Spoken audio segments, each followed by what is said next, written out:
O Senhor esteja convosco. Ele está no meio de nós. Proclamação do Evangelho de Jesus Cristo segundo João. Glória a vós, Senhor. Naquele tempo, Jesus ergueu os olhos ao céu e rezou, dizendo: Pai Santo, eu não te rogo somente por eles, mas também por aqueles que vão crer em mim pela sua palavra, para que todos sejam um, como tu, Pai, estás em mim e eu em ti, e para que eles estejam em nós, a fim de que o mundo creia que tu me enviaste.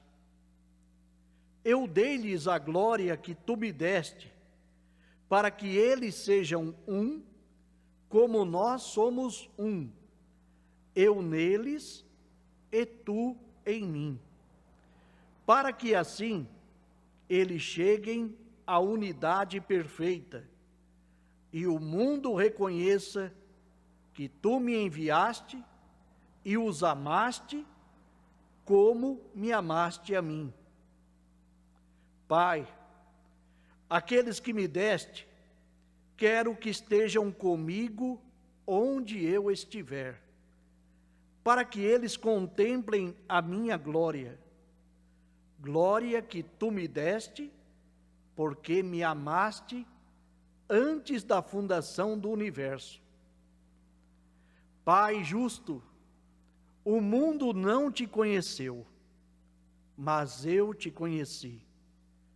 E estes também conheceram que tu me enviaste. Eu lhes fiz conhecer o teu nome e o tornarei conhecido ainda mais, para que o amor com que me amaste esteja neles, e eu mesmo esteja neles.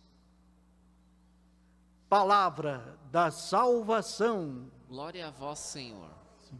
Que a palavra do Santo Evangelho perdoe os nossos pecados. Amém. Amém. Podemos sentar. Queridos irmãos e irmãs, nós nos encontramos em Eucaristia para rezarmos esse texto tão bonito, tão importante que nos é proposto, aonde o Senhor nos dá a alegria do seu testamento, a certeza do seu testamento. Veja que interessante, né? A gente fala assim, onde que está o testamento de Jesus? Está lá em João 17, agora nós chegamos na parte próxima ao versículo 21, onde ele vai falar da unidade desse amor. Primeiro ele falava da realidade de uma existência, de uma confiança, uma entrega. Então, pai que entrega e que confia ao filho a obra criada. O filho cuida, né, traz e guarda todos que eram teus, mas alguns se dispersaram. Mas nem por isso ele deixou de amar, de viver essa realidade do amor. E agora nós encontramos um texto que vai falar desta realidade como unidade, como vínculo de comunhão. Então ali, que todos sejam um, para que o mundo creia que Ele é o enviado do Pai. Essa é a ação importante. Esse texto, nós podemos dizer onde que Jesus leu, onde que Ele rezou esse texto, onde que Ele formulou toda essa oração. Ali no Jardim das Oliveiras, chorando, se colocando diante do Pai, olhando para todas as realidades, sentindo até mesmo medo da existência e também da morte. Mas ele teve a alegria de poder rezar cada palavra e dialogar com o Pai, de entregar toda a sua existência a Deus, confiando a Deus toda a humanidade e dizendo, olha, essa vai ser a oferta. Por isso que daqui a pouco a gente escuta, no finalzinho dos textos, a gente vai escutar aquela dinâmica, quase que Jesus dizendo, olha, afasta de mim toda a natureza, né, de um momento de dor, não me deixa ficar. Depois ele para e fala, não seja como eu quero, mas como tu queres. Então, sendo Deus, Jesus sendo Deus, nos ensinou o que é obediência. E acima de tudo, nos ensinou o que é entrega de amor, mais do que a verdade. Ele falava sobre essa realidade da verdade, mas ele mostrava acima de tudo, a dinâmica do amor e fazer um com o outro. E isso significa amar e perdoar. Perdoar de coração. Não perdoar simplesmente por perdoar, mas saber perdoar no sentido de existência. Eu não perdoo porque só o outro precisa do meu perdão. Perdoo também porque preciso de paz. E essa paz vem de Deus, porque Deus é amor. Então essa é a ação que o Senhor nos convida agora a viver, porque Ele vai entrar numa realidade de dor e de perseguição muito forte aqui dentro desse texto. E somente aquele que tem a paz sabe ser a verdadeira oferta. Aquele que está em paz, está em Deus, sabe viver a verdadeira oferta. Olha que convite que faz. Por isso, se você olhar também, a gente vai observar na primeira leitura no Testamento dos Apóstolos, né, o testemunho de todos eles, o ato dos apóstolos, a gente vai observar uma ação muito interessante. Vocês viram que agora Paulo, sendo judeu, ele foi preso. Ele apela para que o julgamento seja feito dentro do judaísmo, não no conceito romano, mas no conceito judaico. E sendo fariseu, ele coloca a comunidade quase que em choque para prevalecer a vontade de Deus em meio. Assim também temos que ser, cada um de nós. Não ter medo, confiar em Deus e escutá-lo, e seguir os passos do Senhor. Às vezes, nós falamos, eu obedeço, eu escuto a Deus, mas os passos faço de acordo com aquilo que sei fazer. Talvez você saiba fazer, mas se você colocar Deus à frente, Jesus em meio, quantas coisas boas podem acontecer, quantas realidades importantes podem surgir diante de situações que aparentemente pareciam ser impossíveis. O Senhor sabe todas as coisas. O Senhor nos convida a um crescimento de fé.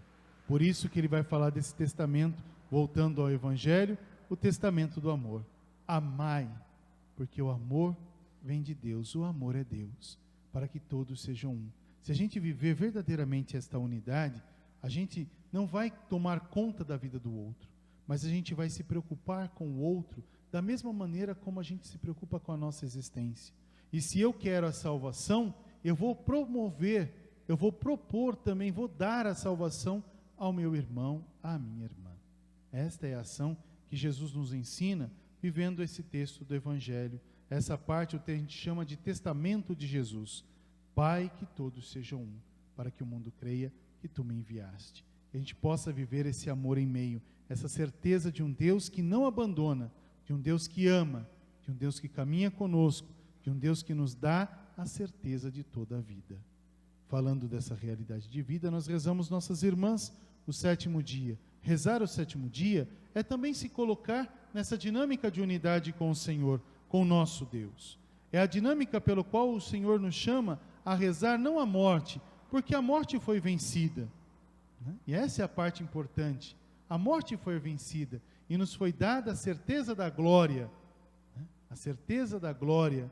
Então as nossas irmãs venceram a morte, estão no Senhor. Essa é a certeza. Então não tem a morte não tem mais lugar para aquele que crê. Elas venceram a morte e estão na vida, estão em plenitude. Estar na vida significa estar em Deus.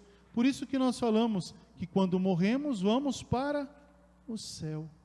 Ir para o céu quer dizer ir para Deus. As nossas irmãs foram para Deus, descansam no Senhor, venceram um bom combate, guardaram ao seu modo a sua fé e agora merecem a coroa da vitória, né? Seria muito triste se a gente não quisesse dar a coroa da vitória àqueles que merecem.